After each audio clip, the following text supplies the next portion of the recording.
ಭೋಜೇಗೌಡರು ಕೂಡ ಹೇಳಿದ್ದಾರೆ. ಅವರ ಕ್ರಮ ಸಂಖ್ಯೆ 1, ಧನಂಜಯ ಸರ್ಜೂರು ಕ್ರಮ ಸಂಖ್ಯೆ 2, ಇವರಿಬ್ಬರಿಗೂ ಸಹ ಮೊದಲ ಪ್ರಾಶಸ್ತ್ಯದ ಮತಗಳನ್ನ ಕೊಡೋದ್ರ ಮುಖೇನ ಸಪರೇಟ್ ಬ್ಯಾಲೆಟ್. ಇವತ್ತು ನಮ್ಮ ಏನು ಘಟನಾಯಕರು, ಪಕ್ಷದ ಹಿರಿಯರು, ಮುಖಂಡರು ತಾವೇನು ಕೂತಿದ್ದೀರಿ, ಇರ್ತಕ್ಕಂಥದ್ದು ಕೇವಲ 5 ದಿನಗಳು ಮಾತ್ರ. ಈ 5 ದಿನಗಳಲ್ಲಿ ಇನ್ನೂ ಹೆಚ್ಚು ಶ್ರಮವನ್ನು ಹಾಕಿ ಅವರಿಬ್ಬರನ್ನು ಸಹ ದೊಡ್ಡ ಅಂತರದಲ್ಲಿ ಗೆಲ್ಲಿಸ್ತಕ್ಕಂಥ ಕರ್ತವ್ಯ ನಮ್ಮೆಲ್ಲರಿಗೂ ಇದೆ ಎನ್ನುವ ಮಾತನ್ನ ಈ ಸಂದರ್ಭದಲ್ಲಿ ನಾನು ಹೇಳ್ತಾ, ರಾಜ್ಯದಲ್ಲಿ ಇವತ್ತು ಸರ್ಕಾರ ಬಂದು 1 ವರ್ಷಗಳು ತುಂಬಿದೆ.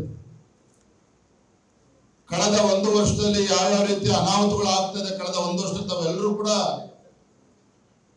ಗಮನಿಸ್ತಾ ಇದ್ದೀರಿ. ಬಹುಶಃ 1 ವರ್ಷದ ಕಾಂಗ್ರೆಸ್ ಪಕ್ಷದ ಆಡಳಿತ ವೈಖರಿಯನ್ನು ನೋಡಿದ್ರೆ ಈ ರಾಜ್ಯದಲ್ಲಿ ಒಂದು ಚುನಾಯಿತ ಸರ್ಕಾರ ಇದೆ, ರಾಜ್ಯದಲ್ಲಿ ಒಬ್ಬರು ಮುಖ್ಯಮಂತ್ರಿಗಳು ಇದ್ದಾರೆ, ಮಂತ್ರಿಮಂಡಲ ಇದೆ ಅನ್ನೋದೇ ಇವತ್ತು ದೊಡ್ಡ ಪ್ರಶ್ನೆ ಆಗಿರ್ತಕ್ಕಂಥದ್ದು.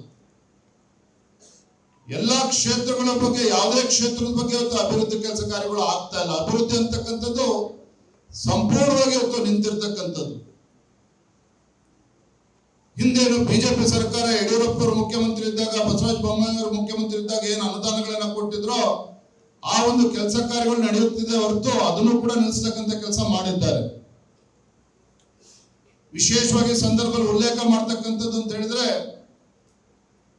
ನಮ್ಮ ಹೆಮ್ಮೆಯ ಪ್ರಧಾನಮಂತ್ರಿ ನರೇಂದ್ರ ಮೋದಿಜಿ ಅವರು ಈ ದೇಶದ ಒಂದು ಉಜ್ವಲ ಭವಿಷ್ಯವನ್ನ ಮನಸ್ಸಿನಲ್ಲಿ ಇಟ್ಕೊಂಡು ಏನೊಂದು ಹೊಸ ಶಿಕ್ಷಣ ನೀತಿಯನ್ನ ಅನುಷ್ಠಾನಕ್ಕೆ ತಂದರು, ನ್ಯಾಷನಲ್ ಎಜುಕೇಶನ್ ಪಾಲಿಸಿ. ಈ ಸರ್ಕಾರ, ಮಾನ್ಯ ಮುಖ್ಯಮಂತ್ರಿಗಳು ಆ NEP-ನಲ್ಲೂ ಕೂಡ ಮೊಸರಲ್ಲಿ ಕಲ್ಲು ಹುಡುಕ್ತಕ್ಕಂಥ ಕೆಲಸ ಮಾಡಿ ನಾವು ರಾಜ್ಯದಲ್ಲಿ ಒಂದು ಹೊಸ ಶಿಕ್ಷಣ ನೀತಿಯನ್ನ ತರ್ತೇವೆ ಅಂತೇಳಿ, SEP-ನ ತರ್ತೇವೆ ಅಂತೇಳಿ, ಸ್ಟೇಟ್ ಎಜುಕೇಶನ್ ಪಾಲಿಸಿ ತರ್ತೇವೆ ಅಂತೇಳಿ ಪ್ರಯತ್ನ ಅಂತೂ ಮಾಡಲಿಲ್ಲ. ಆದರೆ ಶಿಕ್ಷಣ ಕ್ಷೇತ್ರವನ್ನ ಸಂಪೂರ್ಣವಾಗಿ ಹದಗೆಡಿಸ್ತಕ್ಕಂಥ ಕೆಲಸ ಕಾಂಗ್ರೆಸ್ ಸರ್ಕಾರ, ರಾಜ್ಯ ಸರ್ಕಾರ ಮಾಡ್ತಾ ಇದೆ. ಬಹುಶಃ ಕಾಂಗ್ರೆಸ್ ಸರ್ಕಾರದಿಂದ ಕೇವಲ ಶಿಕ್ಷಣ ಕ್ಷೇತ್ರದಲ್ಲಿ ಇವತ್ತು ಮಕ್ಕಳಷ್ಟೇ ಅಲ್ಲ, ಪೋಷಕರು ಕೂಡ ಚಿಂತೆಗೀಡ ಆಗಿದ್ದಾರೆ. ಶಿಕ್ಷಕರು ಕೂಡ ಇವತ್ತು ಯೋಚನೆ ಮಾಡ್ತಕ್ಕಂಥ ಪರಿಸ್ಥಿತಿ ನಿರ್ಮಾಣ ಆಗಿದೆ. ಈ ರಾಜ್ಯ ಸರ್ಕಾರಕ್ಕೆ ಶಿಕ್ಷಣ ಕ್ಷೇತ್ರದ ಬಗ್ಗೆ ಯಾವುದೇ ನೀತಿ ನಿಯಮದ ಬಗ್ಗೆ ಕಲ್ಪನೆಯೂ ಕೂಡ ಇಲ್ಲ. ನಾನು ಮೊನ್ನೆ ದಿನ ನೋಡ್ತಾ ಇದ್ದೆ, ಸನ್ಮಾನ್ಯ BS ಯಡಿಯೂರಪ್ಪ ಅಂತೇಳಿ ರೈತ ನಾಯಕರು ಅಂತೇಳಿ ನಾವು ರಾಜ್ಯದ ಜನ ಗುರುತಿಸ್ತಾರೆ.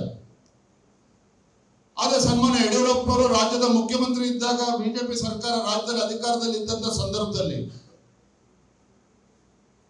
ಯಾವುದೇ ಕಾಂಗ್ರೆಸ್ ಸರ್ಕಾರದಲ್ಲಿ ಅಷ್ಟು ಒಳ್ಳೆ ಕೆಲಸಗಳು ಆಗಿಲ್ಲ, ಬಿಜೆಪಿ ಸರ್ಕಾರ ಆಗಿದ್ದಾಗ ಆಗಿರ್ತಕ್ಕಂಥದ್ದು. 1000ಕ್ಕೂ ಹೆಚ್ಚು ಪ್ರೌಢಶಾಲೆಗಳನ್ನ ತೆರೆದಿರ್ತಕ್ಕಂಥದ್ದು, 50ಕ್ಕೂ ಹೆಚ್ಚು ಪಾಲಿಟೆಕ್ನಿಕ್ ಕಾಲೇಜ್ಗಳನ್ನ ತೆರೆದಿರ್ತಕ್ಕಂಥದ್ದು, 600ಕ್ಕೂ ಹೆಚ್ಚು ಪದವಿ ಪೂರ್ವ ಕಾಲೇಜ್ಗಳನ್ನ ಆಗಿರ್ತಕ್ಕಂಥದ್ದು, 5th ಪೇ ಕಮಿಷನ್ ಅನ್ನ ಯಥಾವತ್ತಾಗಿ ಅನುಷ್ಠಾನ ಮಾಡಿರ್ತಕ್ಕಂಥದ್ದು ಭಾರತೀಯ ಜನತಾ ಪಾರ್ಟಿ ಸರ್ಕಾರ. ಕೋವಿಡ್ ಸಂದರ್ಭದಲ್ಲಿ ಇವತ್ತು ಶಿಕ್ಷಕರಿಗೆ ಅನಾನುಕೂಲ ಆಗಬಾರದು ಅಂತ ಹೇಳಿ 5,000 ರೂಪಾಯಿನ ಘೋಷಣೆ ಮಾಡಿದ್ರು. ಬಹುಶಃ ದೇಶದ ಯಾವುದೇ ರಾಜ್ಯದಲ್ಲಿ ಕೋವಿಡ್ ಸಂದರ್ಭದಲ್ಲಿ ಸರ್ಕಾರಿ ನೌಕರರಿಗೂ ಕೂಡ ಸಂಬಳ ಕೊಡಲಿಲ್ಲ, 30% 40% ಕೊಡ್ತಾ ಇದ್ರು. ಆದ್ರೆ ಬಿಜೆಪಿ ಸರ್ಕಾರ ಇದ್ದಾಗ, ನಮ್ಮ ಯಡಿಯೂರಪ್ಪ ಮುಖ್ಯಮಂತ್ರಿ ಇದ್ದಾಗ ಯಾರು ಕೂಡ ಸರ್ಕಾರಿ ನೌಕರರಾಗಲಿ, ಟೀಚರ್ಗಳಲ್ಲಿ ಸಂಬಳ ಕಡಿತ ಮಾಡದೇನೆ ಸಂಪೂರ್ಣ ಕೊಟ್ಟಿರ್ತಕ್ಕಂಥದ್ದು. ನ್ಯೂಸ್ ಫಸ್ಟ್, ನಿರ್ಭೀತಿಯಿಂದ ನಿಮ್ಮ ಪರವಾಗಿ.